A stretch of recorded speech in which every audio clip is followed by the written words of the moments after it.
Tengan muy buenos días, amada iglesia. Les invito a abrir sus Biblias en Primera de Juan, capítulo 4, los versículos del 19 al 21 que tendremos en esta mañana, iglesia. El reflejo del amor divino es el título de este mensaje. Dice así la palabra de Dios. Nosotros le amamos a Él porque Él nos amó primero. Si alguno dice, yo amo a Dios, y aborrece a su hermano, es mentiroso. Pues el que no ama a su hermano a quien ha visto, ¿cómo puede amar a Dios a quien no ha visto? Y nosotros tenemos este mandamiento de Él: el que ama a Dios, ame también a su hermano. Oremos. Señor y Padre, te damos las gracias, Señor mío, por tu obra entre nosotros, Señor. Gracias por ese amor con que nos has amado. Gracias, Señor, porque tú fuiste primero que nosotros. Porque tú, Señor, fuiste quien nos amó cuando aún estuvimos muertos en delitos y pecados, Padre. Y si no fuera por ese amor divino tuyo, seguiríamos muertos, Padre. Pero nos diste vida, Señor, para amarte, para amar nuestra iglesia, para amar a nuestros hermanos. Padre mío, te pedimos por tu Santo Espíritu que seas tú enseñándonos en esta mañana. Que seas tú, Señor, produciendo en nuestro corazón, Señor, ese genuino amor por los hermanos, Señor, por tus otros hijos, Señor, por aquellos que has redimido también como a nosotros. Te lo pedimos todo en el precioso nombre de tu Hijo Jesús. Amén. Pueden tomar asiento, amados hermanos. En esta mañana nuestra mirada se fija en un pasaje que revela la esencia de nuestra fe. En estos versículos el apóstol Juan, bajo la inspiración del Espíritu Santo, descubre el principio fundamental que edifica, que fortalece y del que depende nuestra existencia cristiana. La palpitante verdad de que amamos a Dios porque Él nos amó primero. Y es que esto, hermanos míos, no es un mero sentimiento. Amar a Dios no es un simple sentimiento, es una realidad profunda que da forma a nuestra vida misma. Mientras examinamos las profundidades de este pasaje, amada iglesia, que sea la palabra de Dios que penetre en nuestros corazones, impulsándonos a una comprensión más profunda del amor iniciador de Dios y sus imperativas implicaciones para nuestras relaciones como hermanos en la fe. Porque, hermanos míos, el mandamiento de amar es un mandamiento que viene de Dios, y en él descubrimos no solo un reflejo de la naturaleza de Dios, sino la esencia misma de lo que nos hace cristianos, de la esencia y la identidad cristiana. Así que, hermanos, sin mayor preámbulo, vayamos al pasaje en esta mañana. Tenemos 3 versículos. Y el bosquejo a seguir es muy simple. Hay 3 puntos, un punto para cada versículo. El versículo 19, primer punto, la fuente del amor. Dice el versículo, nosotros le amamos a Él porque Él nos amó primero. Nosotros le amamos a Él, comienza el texto. Esta es la característica central en la vida del verdadero creyente. Todas las demás marcas de un cristiano auténtico nacen de esta realidad. Nosotros le amamos a Él. Nosotros amamos a Dios. Los cristianos han de amar a Dios o no se pueden llamar cristianos. Eso es lo que caracteriza a un verdadero hijo de Dios, que ama a Dios, ama a su Padre. Este es el cumplimiento del grande mandamiento en Deuteronomio capítulo 6, versículo 5, que dice, amarás a Jehová tu Dios de todo tu corazón y de toda tu alma y con todas tus fuerzas. Y esa misma verdad es citada por Jesús en Marcos capítulo 12, versículo 30, que dice, amarás al Señor tu Dios con todo tu corazón y con toda tu alma y con toda tu mente y con todas tus fuerzas. Este es el principal mandamiento. Hermanos, la característica, la esencia del cristiano verdadero. Ama a Dios con todo su corazón, con toda su alma, con toda su mente y con todas sus fuerzas. La vida cristiana se distingue por el amor por Dios. Y eso se nota cuando un cristiano genuino, cuando un verdadero creyente ha venido a hacer esa profesión de fe, la misma profesión de fe que nuestros hermanos hicieron esta mañana. ¿Cómo sabremos que eso es una realidad? Hermanos, porque se les ve el amor por Dios. Hay una causa que produce un efecto. Es lo que nos está diciendo Juan aquí.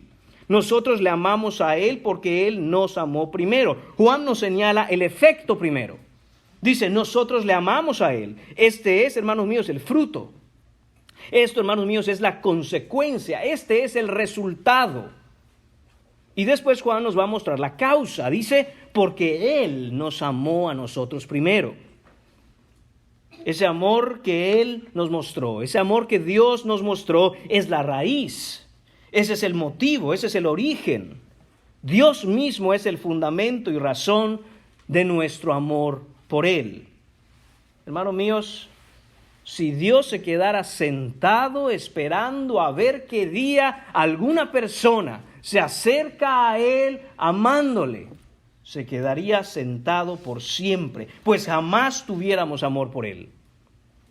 Estaríamos amándonos a nosotros mismos, estaríamos amando el pecado, estaríamos amando al mundo, estaríamos amando a cualquier otro ídolo. Pero porque Dios intervino y porque Dios hizo un cambio de corazón, Él nos transformó y revirtió nuestros afectos para que le amemos a Él. Esa es la marca del nuevo nacimiento. La marca del nuevo nacimiento en Cristo es un nuevo corazón y ese corazón está lleno de amor por Dios. La evidencia del verdadero cristianismo, hermanos, está escrita con la tinta del amor, donde la pasión por Dios se convierte en la firma inconfundible de un corazón redimido. Todo corazón de un verdadero creyente palpita al latido del amor por Dios. Por eso comienza este versículo diciendo, nosotros le amamos a Él.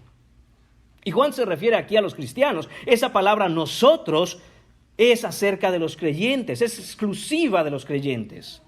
Y la palabra Él es Dios Padre. Cuando decimos que los cristianos aman a Dios, cuando decimos nosotros le amamos a Él, lo que quiere decir, hermanos, es que Dios es el tesoro más preciado sobre todas las cosas en nuestra vida. No hay absolutamente nada que tenga más valor para el cristiano que su Señor. Le adoramos, le amamos. Nada tiene más valor que Él, nada importa más que Él, nada vale más que Él, nada anhela nuestro corazón más que a Él. Él es nuestra pasión, Él es nuestro dueño, Él es el dueño de todos nuestros afectos. Y hermanos, necesitamos empezar a pasar nuestro corazón por el filtro de la Escritura y mirar si esto es lo que existe en nuestro interior. Todos los que estamos aquí y decimos yo soy cristiano, debemos entender que lo que estamos diciendo es que amamos a Dios porque Él nos amó primero. Que le amamos a Él y lo valoramos, que lo amamos a Él porque Dios atrae de una manera tan fuerte y profunda nuestro corazón a Él, que es más fuerte, hermanos míos, que cualquier otra cosa. Le amamos más que cualquier otra persona. Le amamos a Él más que cualquiera de las profesiones que nosotros tengamos. Le amamos más a Él que cualquier pasatiempo, que cualquier entretenimiento, que cualquier relación, que cualquier posesión. Amamos a Dios más que a nada y más que a nadie.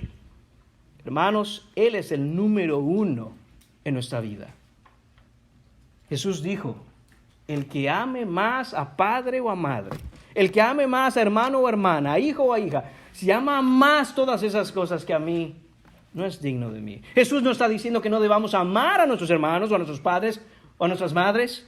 Lo que está diciendo es que cuando comparamos ese amor, que ya de por sí debe ser un amor profundo, nos damos cuenta que ese amor por nuestros seres queridos palidece ante el amor que tenemos por nuestro Señor.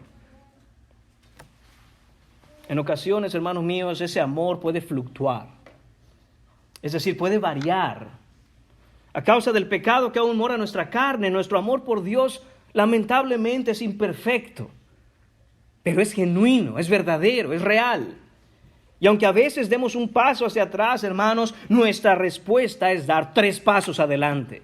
Porque nada va a quitar de nuestro corazón ese ferviente deseo de amar a nuestro Señor. Nuestro amor va creciendo por Él a medida que van pasando los años y nosotros estamos en la vida cristiana, estamos expuestos a la palabra de Dios. El Señor está transformando y cambiando cada aspecto de nuestro corazón y amamos cada día más al Señor. Le amamos, hermanos. Y recuerde, en la introducción inicié diciendo que este amor por Dios no es un sentimiento. No es un sentimiento. Ese amor por Dios se ve, se nota, es claro, no se puede ocultar. Quien ama a Dios se ve a leguas. Cuando alguien conoce a otra persona y uno dice, ese hombre es cristiano, ese hombre ama a Dios, ese hombre no está jugando con la iglesia, ese hombre no está jugando con las cosas de Dios. Esa mujer, una mujer piadosa, ama al Señor. Ninguno de ellos es perfecto, ningún cristiano es perfecto, pero lo que se nota claramente es una pasión por Cristo Jesús, una pasión por honrar al Señor. Jesús le dijo a sus discípulos, si me amáis, guardad mis mandamientos. Podemos decir todo el día, cada semana, todos los meses, todos los años y por décadas que amamos a Dios. Pero el Señor nos recuerda que esos bonitos sentimientos no significan nada si no hay una obediencia a Él. Si me amáis, guardad mis mandamientos. El Señor no está diciendo, guarda los mandamientos para que me puedas amar. No, dice, si hay amor en tu corazón por mí, si realmente me amas, una evidencia, un fruto, un resultado de ese amor es que vas a querer guardar los mandamientos. Y aunque no los podemos guardar perfectamente, el cristiano se duele cuando falla. Y el cristiano se esfuerza en el Señor, se esfuerza por el poder del Espíritu Santo, se esfuerza en oración, clama al Señor porque Él cambie todo aquello que no se ajusta a la verdad de la palabra. Señor, porque quiero honrarte. Señor, porque quiero amarte, quiero mostrarte con mi vida que tú me has salvado, que tú me has rescatado. Y mi respuesta ante esa salvación es que te amo con todas mis fuerzas. ¿Por qué le amamos, hermanos? El texto es claro. Dice, porque Él nos amó primero. Noten que el amor de Dios por nosotros está en pasado. Dice el texto, nos amó. Mientras que el amor que nosotros tenemos por Él está en presente, nosotros le amamos. ¿Qué quiere decir eso, hermanos míos? Quiere decir que el amor de Dios es algo que ocurrió aun cuando nosotros no le amábamos a Él. ¡Qué tremendo amor, hermanos! Pero ¿qué tipo de amor es este? Que cuando le aborrecíamos, lo rechazábamos, lo ignorábamos, no nos interesaba nada de Dios. Él así ya nos había amado. Él así nos amó. Romanos capítulo 5, versículo 8 dice, mas Dios muestra su amor para con nosotros en que siendo aún pecadores, Cristo murió por nosotros. ¿Se da cuenta cómo el amor de Dios no es un sentimiento? El amor de Dios tomó una acción y esa acción fue la acción del sacrificio de su propio Hijo. Fue la acción de darnos a su Hijo. Fue la acción de poner a su único y amado Hijo, el perfecto en el que Él se deleita, en esa cruz por nosotros. Este, hermanos míos, es el principio fundamental y la marca de la correcta teología de la verdad bíblica. Que Él nos amó primero, que Él es primero. Dios siempre es primero. Dios es el líder a quien seguimos. Dios nunca va detrás de nosotros, sino que va adelante. Dios no es reaccionario, sino el que produce la acción es Él. Es quien lleva el mando. Dios siempre es primero en todo lo que es santo y en todo lo que es bueno en nuestras vidas. Nunca somos nosotros. Nosotros respondemos a la iniciativa de Dios. Dios acciona, el hombre reacciona. No hay un ser humano aquí, hermanos míos, en esta mañana, y no hay un ser humano en ninguna parte del planeta que pueda decir que haya amado a Dios primero para que Dios responda amándolo a Él. Eso es mentira. Le amamos a Él porque Él nos amó primero. Él nos amó en la cruz dando a su Hijo. Él puso a su Hijo unigénito para llevar sobre sí nuestros pecados. Y esto ya nos lo ha dicho Juan en esta carta. En esta carta de primera de Juan, en el capítulo 4, versículo 10, leemos: en esto consiste el amor. 2 puntos. Lo que nos está diciendo Juan, este es el amor. ¿Usted quiere saber qué es amor? Aquí Juan nos lo dice por la divina inspiración del Espíritu Santo. En esto consiste el amor, no en que nosotros hayamos amado a Dios, sino en que Él nos amó a nosotros y envió a su Hijo en propiciación por nuestros pecados. Eso es amor, hermanos. Lo demás es caricatura de amor. Esto es el verdadero amor. Que aun siendo nosotros pecadores, Él pone a su Hijo para salvarnos. Que Él nos da de pura gracia lo que es más valioso y nos lo regala para que todo aquel que en Él cree no se pierda, mas tenga vida eterna. De hecho, es lo que nos dice Juan capítulo 3, versículo 16, porque de tal manera amó Dios al mundo que ha dado a su Hijo unigénito, para que todo aquel que en Él cree no se pierda, sino tenga vida eterna. Eso es, hermanos míos, el versículo 1. Esa es la fuente del amor, y ese amor produce en nosotros amor por Dios. Punto número 2 en esta mañana. La farsa del amor, versículo 20. Hemos visto la fuente del amor y lo que es el verdadero amor. Pero ahora vamos a ver, hermanos, la farsa del amor, versículo 20. Dice el versículo 20, si alguno dice, yo amo a Dios, y aborrece a su hermano, dice el texto, es mentiroso. Pues el que no ama a su hermano a quien ha visto, ¿cómo puede amar a Dios a quien no ha visto? Aquí lo que va a hacer Juan, hermanos, es contrastar el versículo 19, lo que es el genuino y verdadero amor. Aquel amor que ha sido producido en nosotros solo porque Dios nos amó primero. Y ahora nos va a mostrar, hermanos, lo contrario. Un amor que no es genuino, un amor que no es real, un amor que es una mentira, un amor que es un fraude. Es la farsa del amor. Porque hay quienes dicen que aman a Dios. Hay quienes dicen que son cristianos. Sí, yo amo a Dios. Sí, hay un Dios en el cielo. No, si yo creo en Él. Sí, hay un Dios en el cielo, claro. Incluso se dicen ser cristianos, se dicen ser creyentes, pero no todo el que dice ser cristiano lo es. Recuerde que ese es el motivo, o uno de los principales motivos por el cual Juan escribe esta carta. Las iglesias de Asia están siendo infectadas, contaminadas, corrompidas, engañadas por falsos hermanos, falsos creyentes, falsa doctrina. Los verdaderos hermanos en la fe, los verdaderos cristianos en estas iglesias están siendo arrastrados por estas malas enseñanzas, están siendo dañados por estas malas enseñanzas, están confundidos, están frustrados. Y entonces Juan dice, cuidado. Pongamos los puntos sobre las íes. Cuidado. Identifiquemos bien quiénes sí son, quiénes no son, para que usted sepa por qué camino es el correcto andar.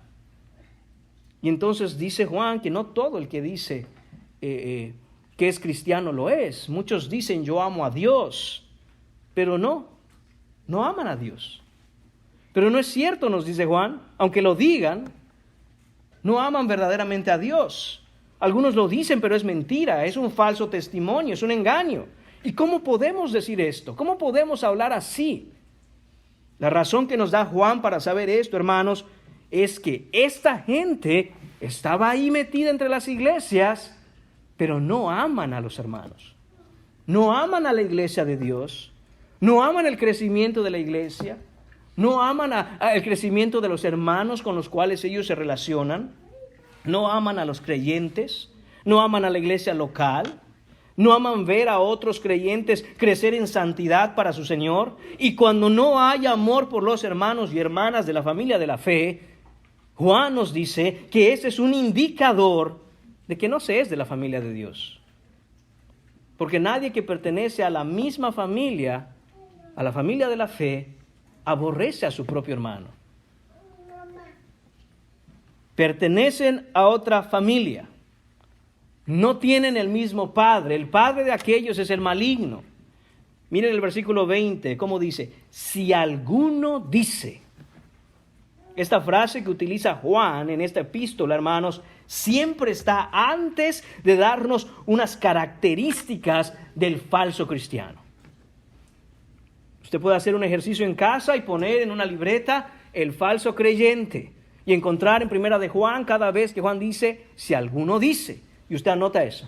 Y esas son las características de un falso creyente. Si alguno dice, por ejemplo, en Primera de Juan, en esta carta, en el capítulo 1, en el versículo 6 nos dice, si decimos que tenemos comunión con Él y andamos en tinieblas, mentimos y no practicamos la verdad.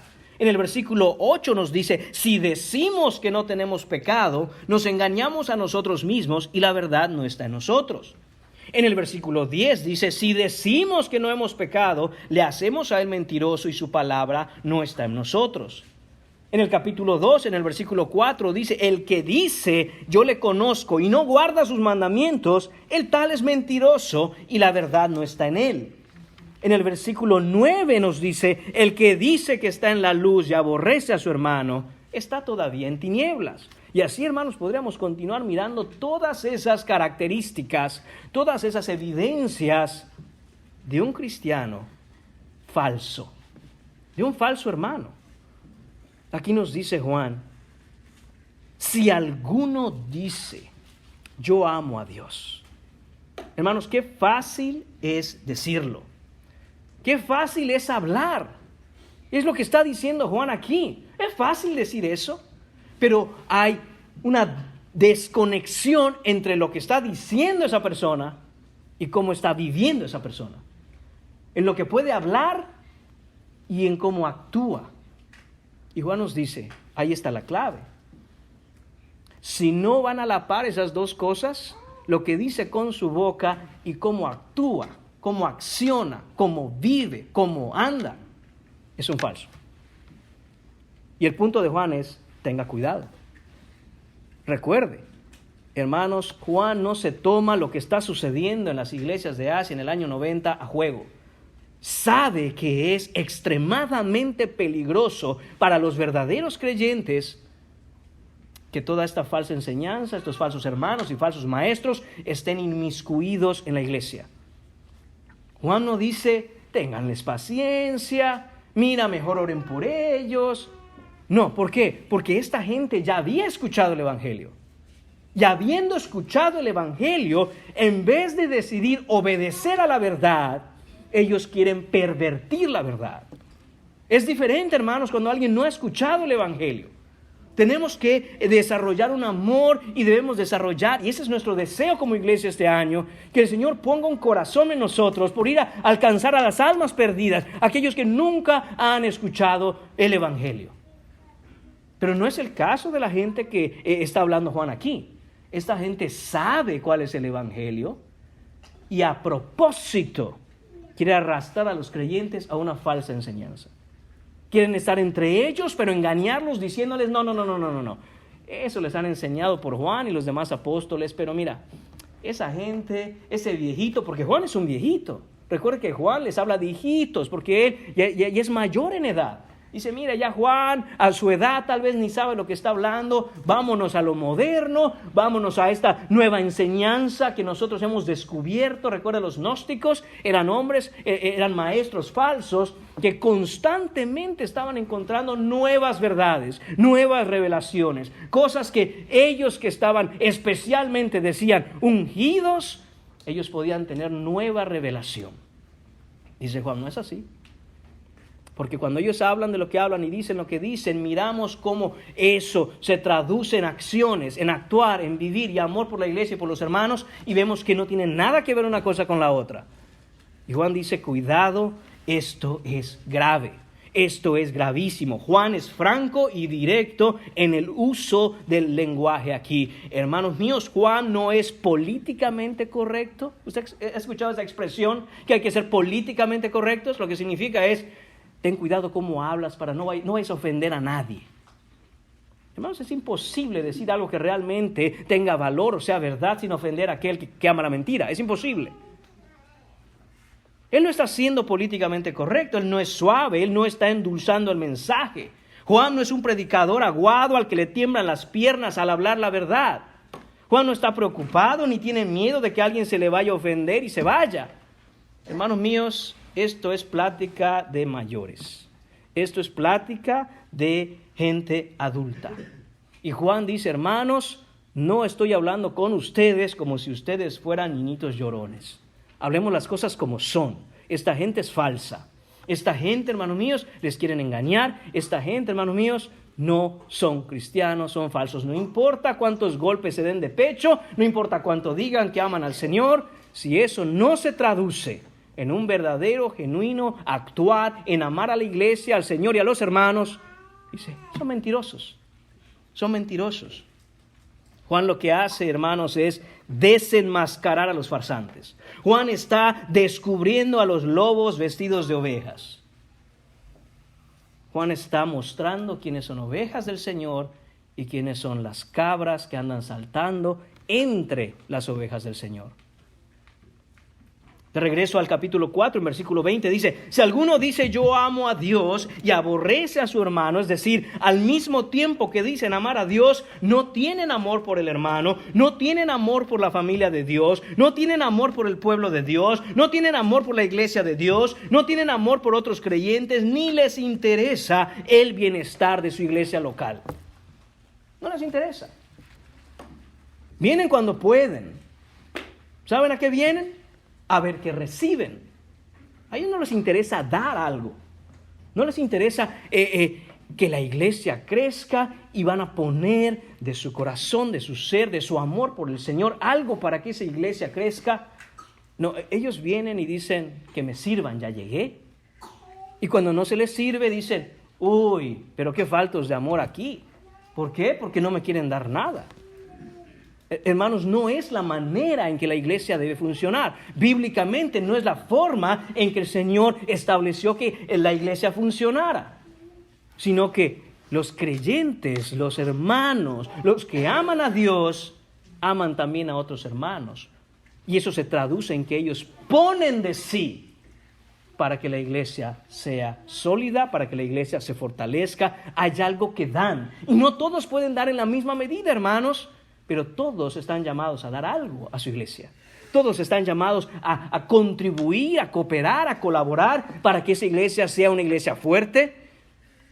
Hermanos, no basta con que haya un grupo de hermanos en la iglesia que estén firmes en el Señor. No basta que el púlpito de una iglesia sea sólido. Mientras en las sillas de la iglesia no hayan cristianos que sean firmes y sólidos, que amen a su iglesia y amen a sus hermanos, esa iglesia no va para ningún lado. Hermanos, y esto es, como bien nos decía el hermano Lenín, nos gustó mucho eso que dijo el domingo pasado, no estamos hablando de otra iglesia, estamos hablando de nuestra iglesia, estamos hablando de nosotros, de lo que pasa aquí en nuestra iglesia estamos hablando. Y Juan nos dice, el que dice yo amo a Dios, pero no tiene ninguna preocupación porque su hermano que está a la par crezca en el Señor, no tienen ningún tipo de interés en conectar con otros hermanos para hacer lo que la Biblia nos manda con respecto a los unos a los otros, amándonos los unos a los otros, exhortándonos los unos a los otros, teniéndonos paciencia los unos a los otros, riendo con los que ríen, llorando con los que lloran, estar pendientes los unos de los otros. Hermanos, si eso no ocurre, nos dice Juan, la gente que así vive no es cristiana, no importa lo que digan. Dicen que aman a Dios, no es cierto, no lo aman. Eso no es verdad, eso no puede ser verdad, porque no tienen una relación de amor con ellos. Llegan a la iglesia, pero luego se esconden toda la semana, no sabemos dónde, y no se les vuelve a ver hasta el próximo domingo. Pero ¿cuál es la conexión? ¿Cómo estamos pendientes los unos de los otros? ¿Cómo amamos a los demás hermanos durante la semana? Porque obviamente, hermanos, Dios nos ha dejado este día, que es un día maravilloso, es el día del Señor. Y aquí nos vemos, y aquí nos saludamos, y nos sonreímos, y sí, nos preguntamos, ¿qué tal, hermano? ¿Cómo está? ¿Cómo va todo? Sí, hermanos, pero ¿y durante la semana? ¿Qué pasa? ¿Dónde estamos? ¿Cómo estamos conectando con otros creyentes? Y hermanos, este es un texto en el que nosotros debemos tomarlo para nosotros mismos, cada quien. Usted no puede escuchar esto y decir, amén, hermano, sí es cierto, porque a mí nadie me llama. No, esto es tú. ¿Qué estás haciendo tú para llamar a otro? ¿Qué estás haciendo tú para conectar con otro? Porque es fácil decir, es que ellos, pero Juan no es lo que está diciendo. Juan está diciendo, esto es para ti. Tú estás viviendo cristianamente. Y todos tenemos que examinarnos, hermanos, y todos tenemos que crecer en ese amor por los demás hermanos. No hay nadie aquí que pueda decir, hombre, a mí que ni me digan, porque la verdad en eso yo me saqué un 10. No hemos llegado, hermanos, nadie ha llegado. ¿No? Tenemos que crecer, hay muchas áreas en las que debemos crecer. ¿Y qué dice el texto acerca de una persona que vive así, sin interesarle, crecer en ello, sin que le interese el cuerpo de Cristo o los hermanos? Nos dice Juan directamente, hermanos míos, este es un navajazo en la barriga. Nos dice Juan, ese es un mentiroso. Es mentiroso. Quiere decir que lo que dice no es cierto, no ama a Dios, se está engañando. Cree que es salvo, pero no lo es, no es cristiano. Se identifica como cristiano, pero no lo es. Y en alguna predicación pasada, hermanos, hice este ejemplo y lo voy a volver a poner. Porque es increíble cómo lo mismo que pasa en el mundo hoy día está sucediendo entre las filas de la iglesia. Hoy en día, un hombre que nació hombre en algún momento de su vida dice, no, pues yo me voy a poner una peluca, me voy a pintar los labios, voy a vestirme de mujer y ahora sí déjenme entrar al baño de mujeres porque yo soy una mujer. No, eres un hombre. No importa que te disfraces de una mujer, no importa que te amaneres como una mujer, no importa que te gusten otros hombres como una mujer, no eres una mujer. A nadie engañas, estás engañado tú solo y quieres que los demás te respeten y te traten como algo que no eres. Hermanos, los cristianos deben tener claro eso. No lo vamos a tolerar. No, eres un hombre. Y sin embargo, cuando vemos eso, creo que es claro para todos, hermanos, que eso es intolerable y es una mentira. Pero cuando una persona que no es cristiana habla como cristiano, se viste como cristiano, viene a la iglesia como cristiano, pero no ama al hermano. Y si soy cristiano, no, eres un transcristiano. Te identificas como cristiano y quieres que te respetemos y te tratemos y te hablemos como si fueras cristiano, cuando no lo eres.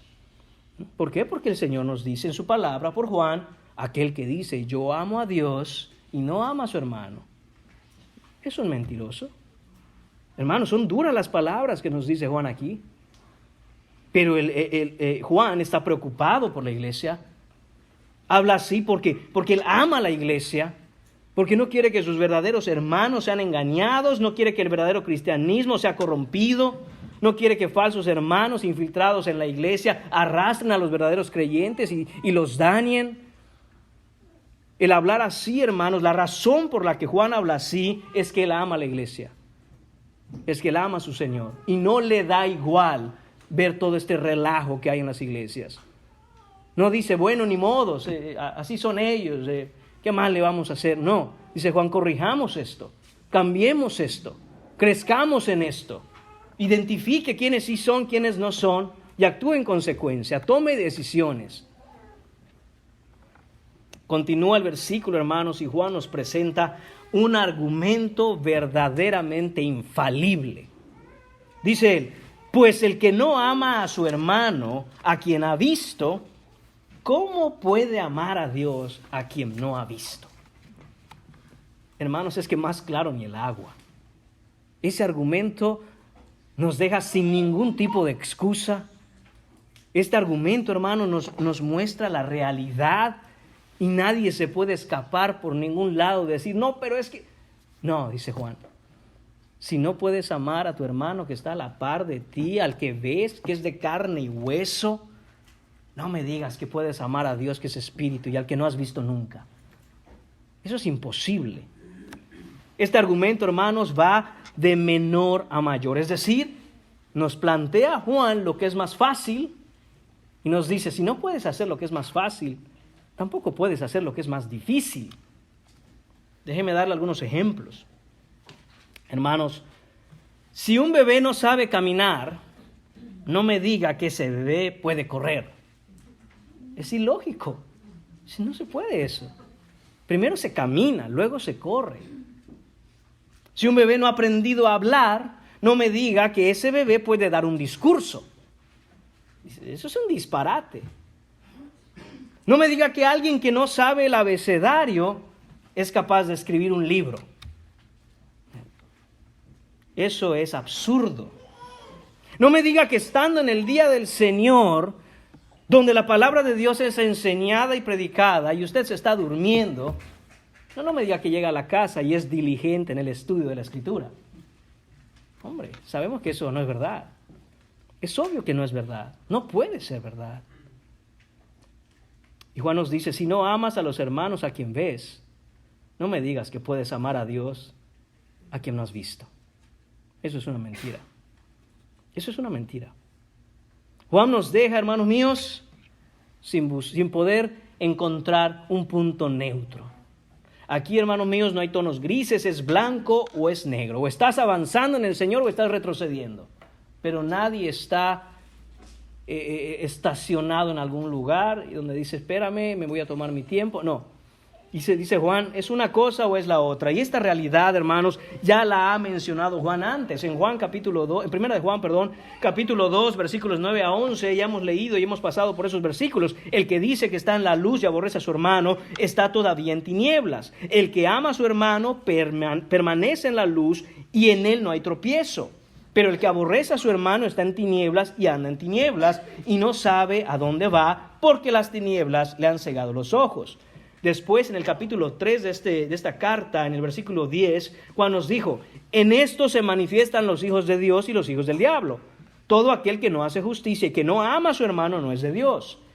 Después de eso, ahí mismo en el capítulo 3, pero en los versículos 14 y 15, Juan ya nos dijo, nosotros sabemos que hemos pasado de muerte a vida en que amamos a los hermanos. El que no ama a su hermano permanece en muerte.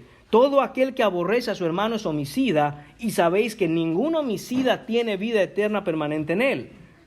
Nos está diciendo Juan que ninguno que actúa o viva así tiene vida eterna permanente en él. Si no tiene vida eterna, no es salvo. Si no es salvo, no ha conocido la salvación. Si no ha conocido la salvación, no es cristiano. Hermanos, y no estamos hablando de estas cosas como que pues hay que ser cristiano entonces. Sí, pero ¿por qué? ¿Por qué es necesario y por qué valoramos tanto al hermano que es cristiano? Hermanos, porque de eso depende tu futuro eterno. Porque eso depende en dónde vas a pasar la eternidad. De eso estamos hablando siempre que hablamos de la salvación. No estamos hablando, hermanos, simplemente de un nuevo modo de vida porque es moralmente más correcto, o porque hay que portarse bien, o porque deja el pecado para que no andes metido en tanto problema. Mira, busca de Dios para que se arregle tu matrimonio. Hermanos, esas cosas son cosas que pueden suceder de acuerdo a la voluntad de Dios una vez que uno llega al cristianismo. Pero el punto central, el objetivo último, hermanos, es la gloria de Dios en la salvación, y ya no vamos nosotros a pagar por nuestros pecados en el infierno. De eso estamos hablando. Siempre que hablamos de verdadero cristianismo, estamos hablando, escúcheme bien, ¿dónde va a estar usted el día que muera? Por eso es importante cada domingo que estemos en la Escritura y estemos en el Evangelio. Porque de esto depende el día que usted cierre los ojos, ¿dónde los va a abrir? ¿En gloria con el Señor, recibido por el Padre? ¿O va a abrir los ojos en las llamas del infierno eterno? Ahí es el lloro y crujir de dientes. De eso estamos hablando, hermanos. Por lo tanto, es urgente que usted tome una decisión. Es urgente que usted venga al Señor. Es urgente que usted se arrepienta. Porque uno no puede decir, ya habrá tiempo para eso. ¿Y usted cómo sabe? ¿Usted cómo sabe? Empezamos el 2024, hermanos, y este año, como cada año, mucha gente tiene muchos propósitos, mucha gente toma un respiro y cobra fuerzas para decir, aquí viene otro año, este año va a ser mejor que el anterior. Gloria a Dios, eso es bueno, está bien, no hay nada de malo en ello. Pero ¿usted cómo sabe que va a vivir en el 2024 todos esos meses? ¿Cómo usted sabe? Nadie sabe, hermanos. Nadie tiene comprada la vida así, nadie tiene garantizada y asegurado que va a haber el fin del 2024. Solo Dios sabe. ¿Y qué va a pasar si una de estas noches, como dice la Escritura, viene el Señor a pedirte tu alma? ¿Qué vas a hacer? ¿Qué le vas a decir? Hermanos, de eso estamos hablando cuando hablamos de verdadero cristianismo. Estamos hablando de cómo nos vamos a parar delante de Dios a dar cuentas en el día del juicio. ¿Será para condenación o será para recibir galardón? Porque hemos sido justificados por la fe en Jesucristo. Punto número 3 en esta mañana, hermanos. La fórmula del amor. Hemos visto la fuente del amor, la farsa del amor. Ahora vamos a ver la fórmula del amor en el versículo 21. Y dice, nosotros tenemos este mandamiento de Él: el que ama a Dios, ame también a su hermano. Esa es la fórmula, hermanos. Ese es el modelo, ese es el patrón, esa es la norma, esa es la regla de oro que todo cristiano genuino está llamado a obedecer. Ese es el mandamiento de Dios. Noten de nuevo cómo la primera parte del versículo dice nosotros. Y una vez más, esto se refiere a los cristianos. Nosotros, dice, tenemos este mandamiento. Subráyelo si quiere, resáltelo si quiere, enciérrelo en un círculo, póngale algo ahí que se lo recuerde. Este es un mandamiento, hermanos. El Señor no nos está pidiendo que si podemos. El Señor no nos está sugiriendo. El Señor no nos está dando un consejo, a ver si usted quiere. Dice la palabra de Dios, tenemos este mandamiento de Él. Dice Juan, este mandamiento no se los estoy dando yo, no yo me lo inventé, no alguien me lo contó, no vino de la mente de un hombre, no surgió en un concilio, no los ancianos de una iglesia decidieron que esto iba a ser bueno. Dice, este mandamiento viene directamente de Él. Una vez más, hermanos, los cristianos estamos llamados a hacer esto. Este es el encargo de Dios, esta es la orden, este es su mandato. Y durante su ministerio terrenal, Jesús fue muy enfático y directo con este mandamiento. Juan se está refiriendo a ello. Juan, en sus años ya mayor, recuerda lo que el Señor enseñó. Él recuerda a su maestro estar predicando, estar yendo de aldea en aldea, de pueblo en pueblo, enseñando, predicando, llamando a la gente al arrepentimiento. Y una de esas cosas que él hacía es enseñar que esto es un mandamiento. Por ejemplo, en Juan capítulo 13, versículos 34 y 35, dice Jesús, un mandamiento nuevo os doy. Note la autoridad ahí. Él no está compartiendo algo que tiene en su corazón. Él no les está diciendo a sus discípulos,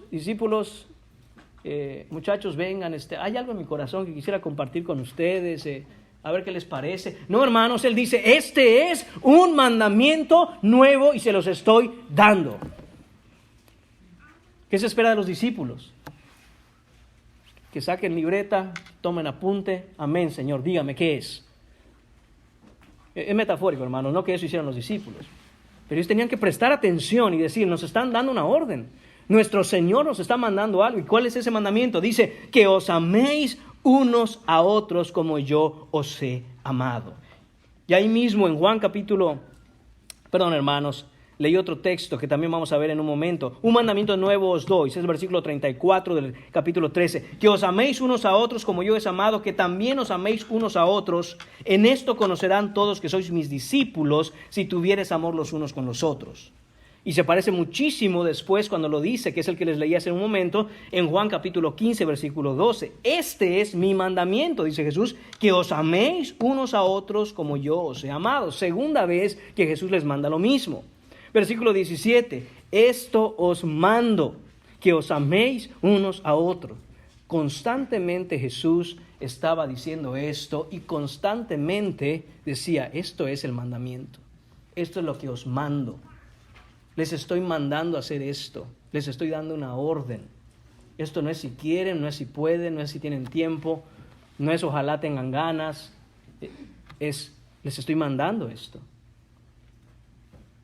Y de hecho, hermanos míos, este mandato, esta orden, se puede rastrear hasta el Sermón del Monte. Note cómo en Mateo capítulo 5, versículos 21 a 26, y aquellos que han estado siguiendo la lectura bíblica familiar, hemos pasado por estos versículos en Mateo. Note cómo en Mateo capítulo 5, Él está hablando, Jesús está exponiendo la verdad de lo que se había mandado en el pasado. Y cuando usted nota que Jesús empieza a decir, ¿habéis oído qué? ¿Habéis oído qué? Se os ha dicho, ¿habéis escuchado qué? Jesús está haciendo, hermanos míos, un contraste entre lo que pasó en el capítulo 4 de Mateo, en la tentación en el desierto, donde Jesús dijo, escrito está, escrito está, escrito está, escrito está. En cada tentación, Jesús no dijo, ¿habéis escuchado qué? Dijo, escrito está. ¿Por qué? Porque Él quiere dejar en claro que su ministerio se basa en lo que está escrito. Mientras que cuando está en el Sermón del Monte, le está enseñando a la gente una cosa. Yo sé que ustedes habéis escuchado esto. La implicación es, pero no es lo que está escrito. Y es exactamente lo mismo que pasa hoy día, hermanos. Gente muy religiosa, sabe cosas, quiere obedecer cosas porque las han escuchado. El sacerdote les dijo, el fariseo les dijo, el saduceo les dijo, lo habían escuchado. Incluso entre el pueblo cristiano. Es que el pastor dijo. Y dice Jesús, no se trata de lo que habéis escuchado. Debemos ir a ver qué está escrito. Y todo aquel hermano que es religioso y que ha escuchado muchas cosas y va a la Escritura a ver qué está escrito, le garantizo que le espera una gran sorpresa. ¿Cuántas cosas se dicen? ¿Cuántas cosas ha escuchado usted? ¿Cuántas cosas le han enseñado? Pero no está escrito. No está en la Escritura. Y si no está en la Escritura, no es verdad, es falso. Y eso es lo que está haciendo Jesús aquí, hermanos. Cierro el paréntesis de lo que está sucediendo en el Sermón del Monte. Y leamos. Oíste que fue dicho a los antiguos, no matarás, y cualquiera que matare será culpable de juicio. Hermano, ¿eso no estaba escrito? Estaba escrito, pero no así. Claro que entre los 10 mandamientos está no matarás. Y claro que en Levítico está escrito que cualquiera que matara será culpable de juicio. El problema con los fariseos es que tomaban dos partes de la Escritura que Dios nunca inspiró una para explicar la otra y ponerlas juntas, y ellos las pusieron juntas y decir se acabó, ahí está, es el mandamiento. Pero no es lo que significa. Entonces Jesús viene y empieza a explicar lo que realmente significa ese mandamiento. Dice, pero yo os digo. De nuevo, la autoridad de Jesús, el único que puede decir, así les han hablado siempre, pero he venido aquí para enseñarles la verdad y yo les digo una cosa. Esto es lo que está realmente escrito. Que cualquiera que se enoje contra su hermano será culpable de juicio, y cualquiera que diga necio a su hermano será culpable ante el concilio, y cualquiera que le diga fatuo quedará expuesto al infierno de fuego. Juan nos ha hablado ya de que en el amor a los hermanos no puede haber algo que nos lleve a hacer y a cometer lo que cometió Caín con Abel. Eso ya nos lo ha dicho Juan en esta primera carta. Dice, no como Caín, que mató a su hermano. Entonces lo que está diciendo Jesús es, mientras que los fariseos se sentían tranquilos y la gente del pueblo estaba tranquila, porque aunque estaban molestos con sus hermanos, les tenían envidia, estaban indignados, no se hablaban, pero ellos decían, pero no estamos pecando porque no lo he matado. El mandamiento dice que no matemos.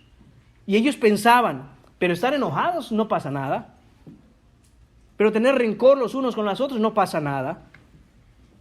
Pero no hablarnos porque es que me habló así, ya me indigné. No pasa nada, no estoy pecando. ¿Por qué? Porque no lo he matado. Esa era la justificación que daban, hermanos. Y se sentían que mientras no lo mataran, yo estoy bien con Dios. Pero Jesús viene y dice, no es lo que significa ese mandamiento. Lo que significa es que si hay algo que te enoja contra tu hermano, si hay algo que te hace hablarle despectivamente y le dices necio.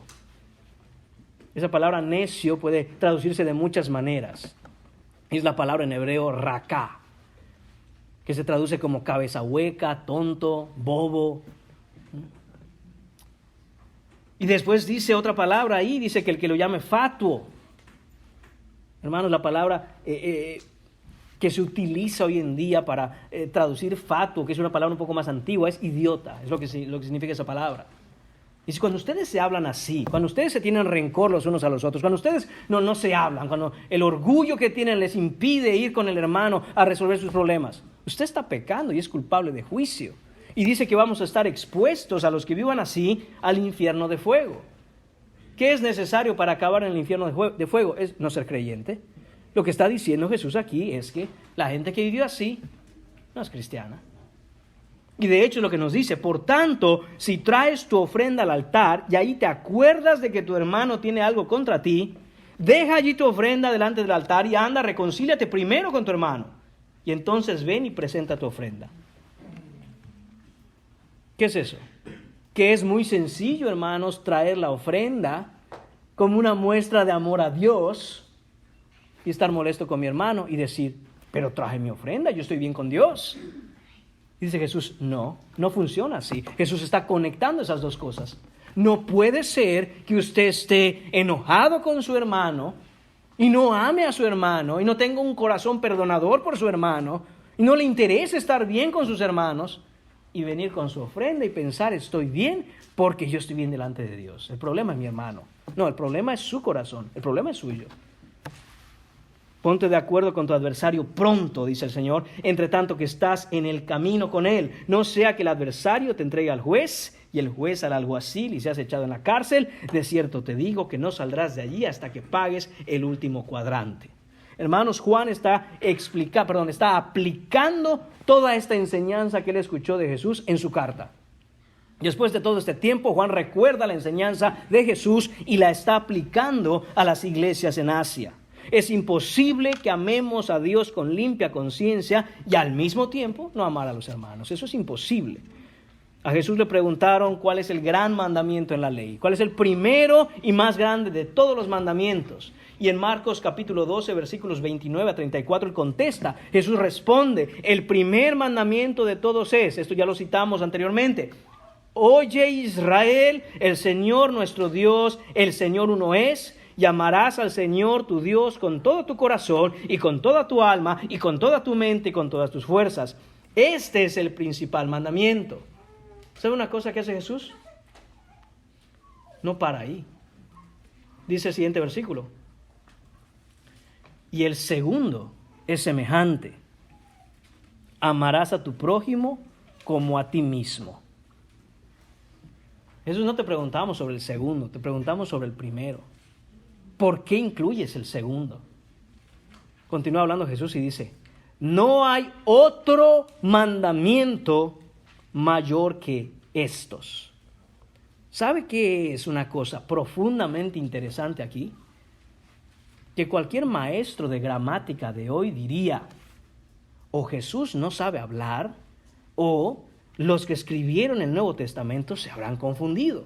Porque no puede ser que digas no hay otro mandamiento y que termines diciendo mayor que estos. O es un mandamiento o son dos.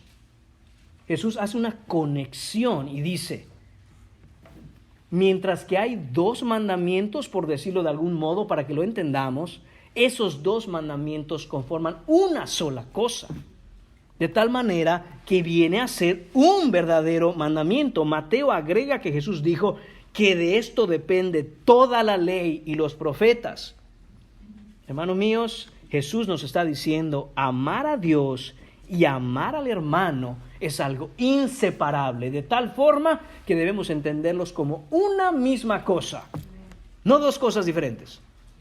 No se puede decir amo a Dios y al mismo tiempo no tener un amor por los hermanos. ¿Qué es más importante cuando respiramos? Les pregunto, hermanos. ¿Inhalar o exhalar? ¿Qué es más importante? Hermanos, ambas cosas conforman lo que nosotros llamamos respiración. No podemos separar una de la otra. No podemos decir yo estoy exhalando, yo estoy inhalando. Estoy metiendo aire a mis pulmones, pero no lo estoy exhalando. Y decir estoy respirando. No es cierto. Usted necesita hacer las dos cosas para decir estoy respirando. Del mismo modo, hermanos, amar a Dios y amar al hermano son los dos elementos inseparables de la misma cosa. El verdadero amor cristiano. El verdadero amor cristiano implica un amor por Dios y un amor por los hermanos. El amor por el hermano cristiano es el reflejo del amor divino que hemos recibido de pura gracia al momento de nuestra conversión, al momento de nuestra salvación. Ahora, hermanos, para finalizar, sabemos por esta carta que Juan nos ha hablado ya en otros versículos anteriormente del amar al hermano. ¿A qué aspecto del amor entre hermanos se refiere Juan aquí? Recuerdo que platicando con algunos de nuestros hermanos de acá de la iglesia, me decían, hermano, veo que en esta carta Juan como que repite lo mismo varias veces. Sí, es una carta que se conoce en el estudio bíblico como una carta circular. Es decir, que Juan habla de una cosa y al rato regresa a la misma y de nuevo vuelve a hablar lo mismo. Dice, ¿por qué lo repite tantas veces? ¿Será que para que nos quede bien claro? Bueno, sí, esa es una de las razones. Juan quiere que nos quede bien claro y nos repite varias veces lo mismo. Sin embargo, hay otra función o hay otro objetivo que Juan persigue al hacer esto varias veces. Y es que cada vez que lo menciona, se refiere a un aspecto de eso y se refiere también a algo más profundo de ese aspecto. Entonces, ¿de qué nos está hablando aquí Juan si ya nos mencionó antes del amor entre hermanos? De hecho, Juan fue muy claro en el capítulo anterior con respecto a amar a los hermanos. Dice, por ejemplo, en 1 de Juan capítulo 3, versículo 17, pero el que tiene bienes de este mundo y ve a su hermano tener necesidad y cierra contra él su corazón, ¿cómo mora el amor de Dios en él? Hijitos míos, no amemos de palabra ni de lengua, sino de hecho y en verdad. Ahí Juan se está refiriendo a amar a los hermanos en cuanto a su integridad física. Dice, usted tiene con qué ayudar físicamente a los hermanos, usted tiene bienes de este mundo, bienes materiales, y el hermano está pasando necesidad. No me diga que se queda cruzado de brazos, sino que dice, hermano, ¿cómo puedo ayudarte? ¿Ah? Ahora, aquí Juan no está hablando de lo mismo, está hablando del amor entre los hermanos, pero no de lo mismo que ha hablado antes. Mismo tema, diferente aspecto. ¿De qué aspecto nos está hablando aquí Juan con respecto al amor de los hermanos? Hermanos, nos está hablando en este versículo en particular que cierra el capítulo 4, del amor por el hermano en cuanto al crecimiento del conocimiento de Dios, en cuanto al crecimiento en el conocimiento de la verdad bíblica, en cuanto al cuidado de nuestro hermano contra la falsa enseñanza, en cuanto a la preocupación que expresamos porque nuestros hermanos crezcan en la fe, de que sean edificados, de que sean fortalecidos para andar en santidad, en cuanto a su vida espiritual. De eso nos está hablando aquí. No podemos definir el amor de acuerdo a lo que nosotros pensamos que es el amor, sino que tenemos que ir a ver el contexto en que Juan está diciendo esto. ¿Cómo sabemos entonces que Juan se está refiriendo a esas cosas aquí? Hermanos, porque este versículo está en el capítulo 4. ¿Y cómo empieza el capítulo 4? Si leemos el capítulo 4, veremos el tema fundamental del que Juan habla. Empieza el capítulo 4 así. Amados, no creáis a todo espíritu, sino probad los espíritus si son de Dios, porque muchos falsos profetas han salido por el mundo. Ese es el tema del que está hablando Juan en todo el capítulo 4. Empieza diciendo esto, empieza a decir en esto conocer el Espíritu de Dios, empieza a dar enseñanza teológica, empieza a decir que ellos son del mundo, por eso hablan del mundo, refiriéndose a la enseñanza que tenían estas personas. Empieza a decir que el que no ama no ha conocido a Dios, refiriéndose a toda esa enseñanza que ellos daban. Y así continúa el capítulo, hermanos, hablando de todas estas cosas, y cierra Juan diciendo que hay un mandamiento de parte de Dios de amarnos. En el contexto del capítulo debemos amar a nuestros hermanos y preocuparnos porque ellos crezcan en su vida espiritual. Debemos amar a los hermanos y cuidarlos de que no anden en falsa enseñanza. Debemos amar a los hermanos y procurar su bienestar y crecimiento en el Señor. No nos puede dar igual que un hermano al que hemos venido llegar a la fe y que no crece y decir, bueno, asunto de él no quiere crecer. Juan nos está diciendo, debemos amarnos, es un mandamiento, y debemos preocuparnos y ocuparnos de otros hermanos en su crecimiento espiritual. déjeme compartir con usted algunas aplicaciones prácticas, con eso cerramos, que podemos y debemos llevar a cabo para mostrar ese amor del que Juan nos habla aquí en este texto, en este capítulo, en el contexto de preocuparnos porque los demás hermanos crezcan y no estén tras la falsa enseñanza o se estén relacionando con falsos hermanos. Ore por sus hermanos. Esa es la primera cosa. Ore por sus hermanos, apoye a otros creyentes en oración.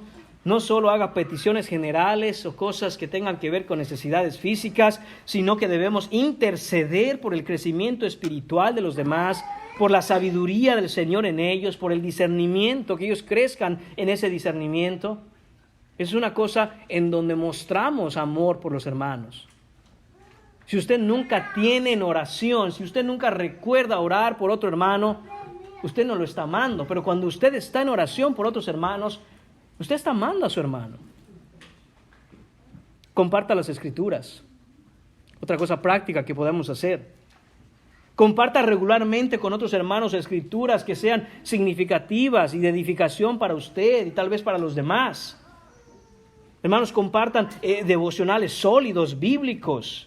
Alentémonos y edifiquémonos a través de la palabra de Dios. A veces nos reunimos como hermanos y pasamos tiempo, y es hermoso pasar tiempo entre hermanos. Pero si ese pasar tiempo entre hermanos implica que vamos a hablar de 20,000 millones de cosas y nunca edificarnos con la palabra, hermanos, no estamos amándonos los unos a los otros.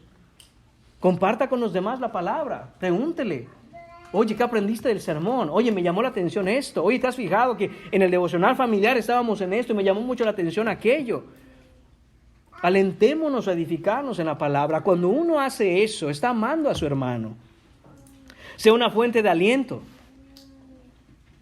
Déjele saber a sus hermanos el aprecio que usted tiene por las cualidades espirituales del otro. Es fácil, hermanos míos, mirar el pecado, el error, la falta del otro y decir, ahí está, míralo, míralo. Pero qué difícil se nos hace reconocer y decirle al otro, hermano, gracias por ese ejemplo que me has dado en tu semejanza a Cristo Jesús. Gracias, hermano, me alienta mucho ver cómo sirves al Señor. Me alienta mucho ver cómo estás comprometido en la oración con el Señor. Me alienta mucho ver cómo hablas del Señor. Aliente a otros hermanos. Cuando usted hace eso, usted está amando a otro hermano. Y eso es de ánimo para el otro. Y uno se siente querido y amado. Gracias, hermano. No tienes que. Porque aunque no nos lo digan, nosotros tenemos que seguir en el Señor. Pero qué bien se siente cuando otro le dice, hermano, gracias.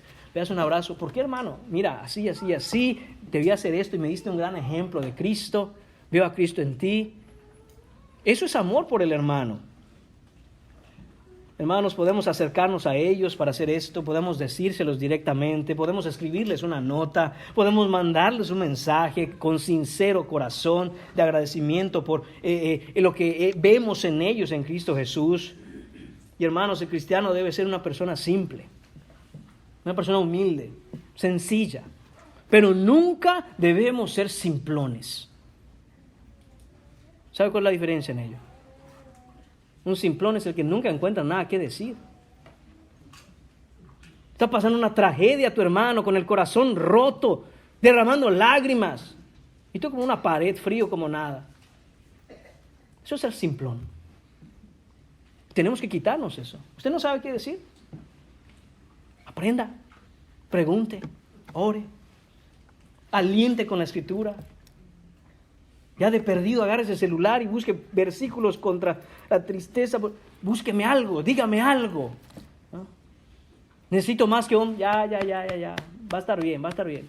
Necesito palabra, escritura, poder de Dios, oración, qué sé yo, un abrazo aunque sea. Aliente. Cuando hacemos eso, estamos amándonos, hermanos. Estamos amándonos y necesitamos crecer y madurar en esas cosas. Comparta recursos bíblicos, otra cosa que puede hacer. Compartir literatura cristiana bíblica, sólida, sana. Recomendémonos buenas lecturas, Biblias de estudio, quizás un podcast, recursos que enriquezcan nuestro aprendizaje de lo que estamos aprendiendo en la iglesia local. Aportes valiosos que van a ser herramientas para el crecimiento del cuerpo de Cristo. Eso es amar a los hermanos. Otra cosa que podemos hacer, invite y anime a las personas a estar en el estudio bíblico. Animémonos, hermanos, Preguntémonos de nuevo, empezamos este año, ¿cómo estamos con la lectura de la Biblia? Independientemente de qué plan de lectura esté llevando. Queremos y les animamos a que estemos en la lectura de plan familiar.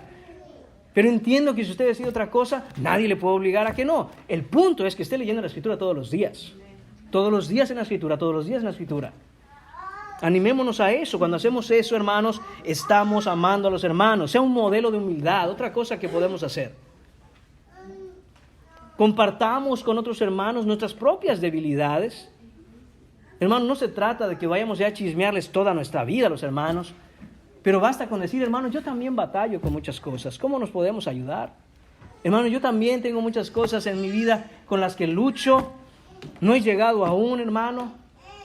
Animémonos en eso. Estamos amando al hermano. Por último, estimulémonos y exhortémonos unos a otros. Estas 8 cosas que acabo de leer, hermano, no son todas, pero quise darle algunas cosas prácticas que podemos hacer. Y quiero dejar bien claro esto, hermanos, la exhortación es parte del amor entre hermanos. A veces pensamos que no, porque de todas las cosas que hemos dicho, como que en nuestra mente decimos amén, eso es verdad, que hagan eso conmigo, se va a sentir bonito. Una de las cosas que el Señor nos manda como hermanos es a que nos exhortemos los unos a los otros.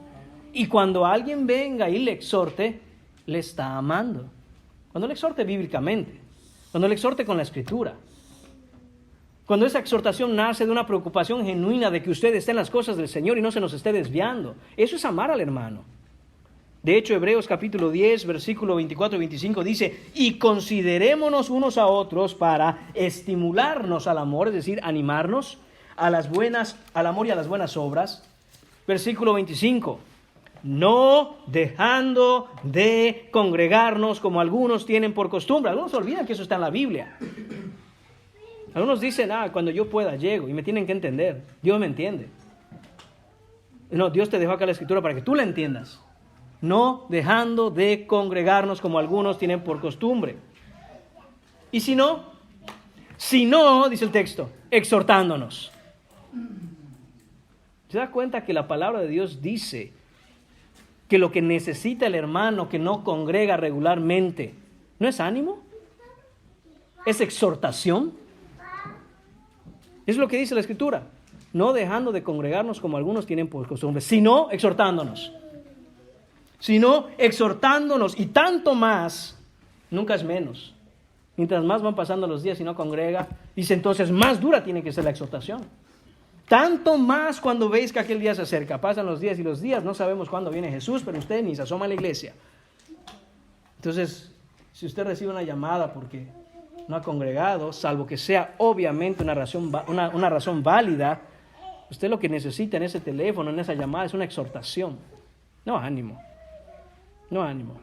Porque de ánimos no vivimos, hermanos. Si viviéramos de ánimos, hermanos, hay muchos días que me levanto y no tengo ánimos de ir a trabajar. ¿Qué le voy a decir a mi esposa? ¿Sabes que hoy me quedé porque no estoy animado? No, hermanos, hacemos las cosas que tenemos que hacer porque es lo que debemos hacer y es bueno. Quiero dejarles un ejemplo nada más para ya cerrar esto, hermanos. Pablo exhortó duramente a las iglesias de Galacia en su carta, porque los amó. Si usted lee la carta de los Gálatas, esa carta es exhortación tras exhortación tras exhortación, desde el capítulo 1. Dice Pablo en el capítulo 1, estoy fascinado que se hayan ido tras de otro evangelio. Dice Pablo, no puedo creer que después de que les prediqué, les enseñé, los hermanos han estado enseñándoles, ahora se vayan tras de otro evangelio. En el capítulo 2 dice Pablo, hasta a Pedro lo tuve que exhortar. Y le llamé la atención. ¿Por qué? Porque se quería verse bien con los que predicaban otro evangelio, que eran los judíos, y al mismo tiempo verse bien con los gentiles. Pero cuando se le juntaron las dos cosas, se fue con los judíos. Y hasta él lo tuve que exhortar. En el capítulo 3 les dice, Gálatas insensatos, les grita. Está en signos de admiración, si usted lo checa en su Biblia.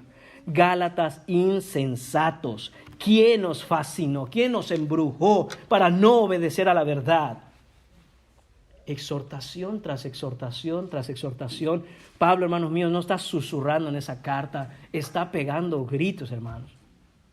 Y en el capítulo 4 hace una pausa Pablo y les deja saber una cosa.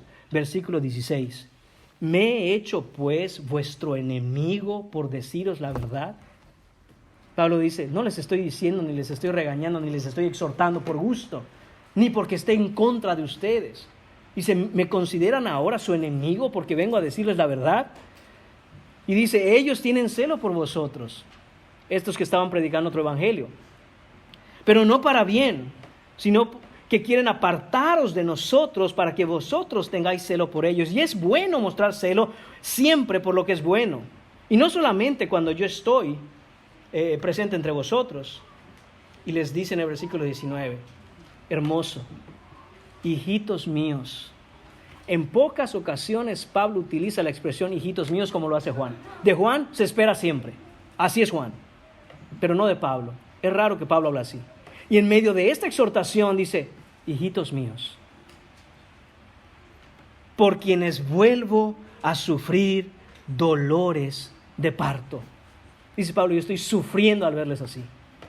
Sufro como aquel día que les vi perdidos y les prediqué el evangelio, y sufro cuando veo que a pesar de que vinieron y empezaron en la fe, ahora se han desviado. Me duele, lo lloro.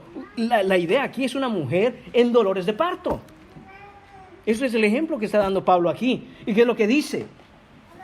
Dice, sufro dolores de parto hasta que Cristo sea formado en vosotros. Dice, mi dolor es que quiero ver a Cristo en ustedes, que ustedes crezcan en conformidad a Cristo. Esa es mi preocupación, esa es la razón de mis exhortaciones. Y dice Pablo, quisiera estar con vosotros ahora mismo y poder cambiar de tono. Eso nos confirma cómo les estaba hablando. Me gustaría decirles las cosas de otra manera, con otro tono, pero no es posible, porque estoy perplejo en cuanto a vosotros. Dice, porque no les reconozco, porque me han dejado boquiabiertos, sin palabras. ¿Qué les pasa? Ustedes conocen la verdad. ¿Qué está sucediendo? Hermanos, la exhortación es parte del amor entre hermanos. Y mirar la cara para otro lado cuando vemos que alguien se desvía, que alguien está escuchando falsa enseñanza, que alguien está teniendo una relación de amistad con algún falso hermano, y no decir nada, es aborrecer a mi hermano, es no preocuparme por su bienestar espiritual. Allá él. Ahora, si usted se acerca al hermano y lo exhorta, le habla con amor y le dice, hermano, esto no está bien, hermano, mira, y el hermano no le hace caso, bueno, esa es otra historia. Pero usted le está amando al ir y hablar con él. ¿Cómo está tu amor por Dios? Mira cómo está tu amor por tus hermanos en el Señor, porque ese es el reflejo del amor que tienes por Dios. Es lo que nos enseña este pasaje. Y ese amor por tu Señor es la evidencia del amor que has recibido de parte de Dios, porque Él nos amó primero. Ese amor solo puede ser recibido por el arrepentimiento de pecados y la fe en Cristo. Y si en esta mañana no estás en Cristo, el mandamiento de Dios es que todo hombre debe arrepentirse en todo lugar. Ven a Cristo hoy en arrepentimiento y fe. Jesús murió en la cruz por pecadores como tú y como yo. Derramó su sangre, murió, fue crucificado, fue sepultado y resucitó al tercer día para salvar a todo aquel que en Él cree. Y regresará victorioso, y los suyos estarán con Él para siempre. Oremos. Señor y Padre, te damos las gracias por este tiempo, te damos las gracias por este domingo, te damos las gracias, Señor, porque tú nos amaste primero. Señor, enséñanos a amar, Señor mío, esa gracia con la que nos has amado, amarte a ti, Señor, que nos has dado a tu Hijo, amar a tu Hijo Jesucristo, amar tu palabra, Señor, y por supuesto, amar a nuestros hermanos, amar a tu iglesia, amar, Señor mío, donde nos has puesto. Señor Padre, que actuemos, no que hablemos, Señor, que vivamos, no que solo confesemos, Señor. Que esto sea una realidad en nuestras vidas, Señor, por el poder de tu Espíritu Santo. Gracias te damos por tu Hijo Jesucristo y en su nombre pedimos todo. Amén.